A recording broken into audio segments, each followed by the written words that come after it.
Mijn naam is Elke Dijkstra. Ik ben melkveehouder in Zuidhorn in de provincie Groningen. En we hebben op dit bedrijf zo'n 80 melk- en kalfkoeien en een kleine 40 stuks jongvee.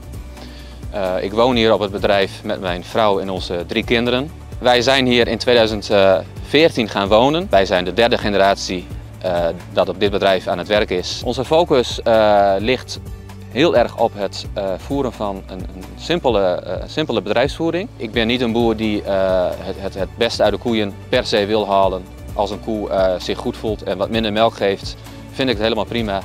Ik hoef ook niet bij de beste bedrijven te horen. Ik wil gewoon dagelijks voldoening halen uit mijn werk en genieten van het werk wat ik hier mag en kan doen. Wij zijn een bedrijf dat van oudsher al altijd bezig is met weidegang en ook veel weidegang, zoveel mogelijk. In het vroege voorjaar hebben wij het liefst ook dat de koeien zo snel mogelijk het veld ingaan.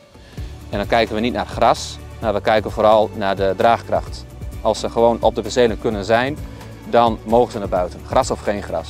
Op stal kunnen we ze gewoon goed bijvoeren dan. En dat gaan we dan, het hele seizoen blijven ze buiten. Na een maand ongeveer in het voorjaar gaan ze ook dag en nacht naar buiten.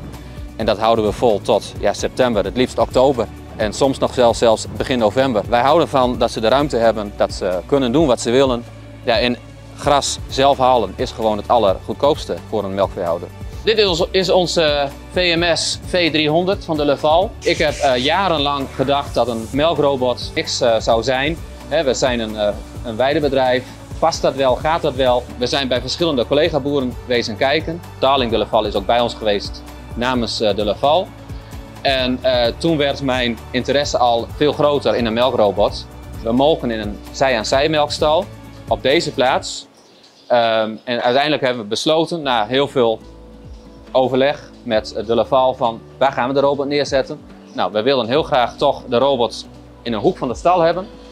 Waar ook de weidegang makkelijk mogelijk was, via de robot naar buiten. Daar zit een deur, zo kunnen ze ook naar buiten. Ja, zo hebben wij het proces opgestart. In onze zoektocht naar de melkrobot vonden wij de capaciteit van een robot heel belangrijk. We melken gemiddeld zo'n 70 koeien. En die 70 koeien willen we vaak gemolken hebben met weidegang.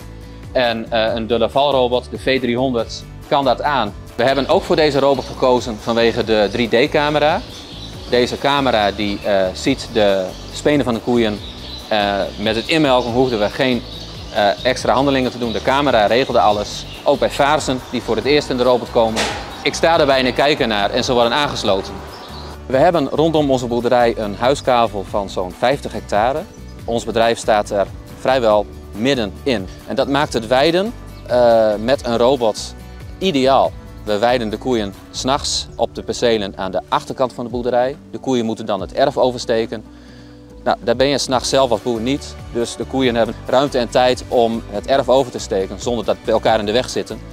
En overdag weiden we de koeien aan de voorkant van de boerderij. Zo ga ik dus meerdere gebiedjes maken van ongeveer 1 hectare per dag waar de koeien om de beurt in gaan lopen.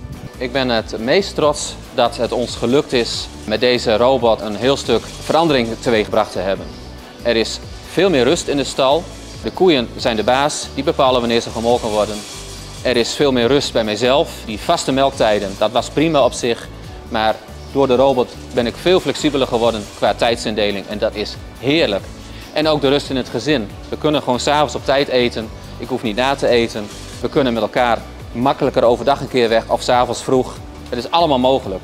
En het is voor mij echt een heel stuk verbeterd zo.